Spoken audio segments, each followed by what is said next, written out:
How to check activity details on Android. Hey everyone, welcome back to the channel. In today's video, I'll show you how to check activity details on your Android phone. So now without further ado, let's get started. So first thing first, open the settings app on your phone. And now here, once you are inside the settings, simply scroll down and look for the option labeled as digital well-being and parental controls.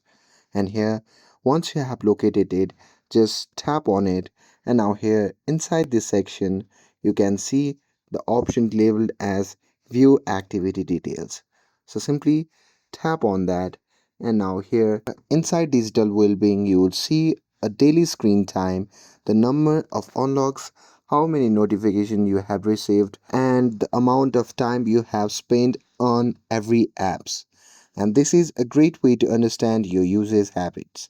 And that's it. That's how you can check your activity details on Android phone.